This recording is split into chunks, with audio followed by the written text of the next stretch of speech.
बहुत समय पहले की बात है। सुरम्य पहाड़ियों के बीच बसा था चंद्रवन नाम का घना जंगल। इस जंगल की सुबह पक्षियों के कलरव से शुरू होती और रात झिंगुरों की संगीत से सज जाती।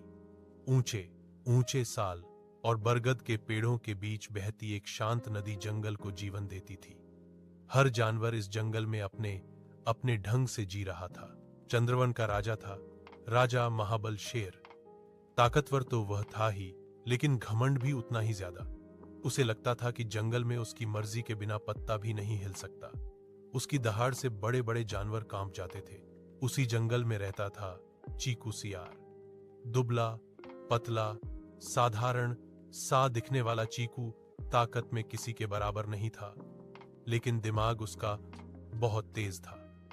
वह हमेशा कहता, ताकत कुछ देर चलती है, पर अक्ल उम्र भर काम आती है। एक दिन राजा महाबल ने ऐलान किया, अब से जंगल का हर जानवर हफ्ते में एक दिन मेरे लिए शिकार लाएगा। जो मना करेगा उसे जंगल से निकाल दिया जाएगा। यह सुनकर सभी जानवर डर गए। हिरन, खरगोश, बंदर सब परेशान हो उठे। वे जानते थे कि ऐसा चलता रहा तो जंगल में शांति खत्म हो जाएगी। चीकू सियार चुपचाप सब देख रहा था। उसने सोचा, अगर राजा को सबक न सिखाया गया तो यह जंगल उजड़ जाएगा। अगले दिन चीकू सीधे राजा महाबल की गुफा के सामने पहुंच गया। महाराज, चीकू ने झुककर कहा, मैं आपके लिए एक खास खबर लाया हूं। शेर ने घमंड से पूछा, क्या खबर है सियार? जल्दी बोलो। चीकू बोला, जंगल के पूरब में एक रहस्यमयी शेर आया है जो खुद को आपसे भी ज्यादा ताकतवर बताता है।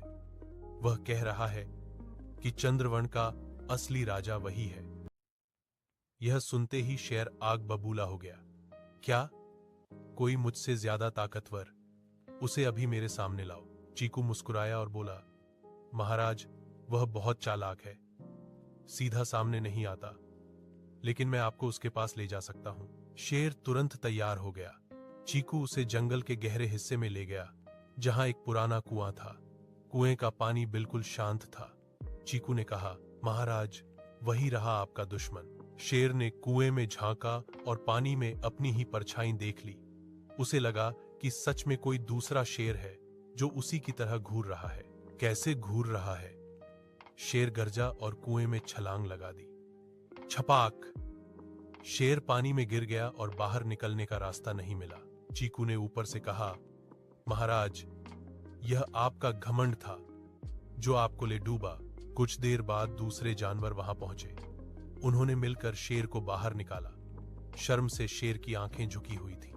उसने कहा, आज मुझे समझ आ गया कि ताकत से नहीं, समझदारी से राज किया जाता है। चीकू, तुमने मेरी आंखें खोल दी। उस दिन के बाद राजा महाबल बदल गया।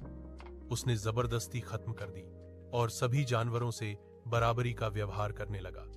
चंद्रवन में फिर से शांति और खुशी लौट आई और चीकू सियार, वह फिर से साधारण सा जीवन जीने लगा। लेकिन पूरे जंगल में उसकी अक्ल की चर्चा होने लगी। नैतिक संदेश: दुनिया में सबसे बड़ी ताकत शरीर की नहीं, दिमाग की होती है। जो सोच समझकर चलता है वही सच्ची जीत हासिल करता है।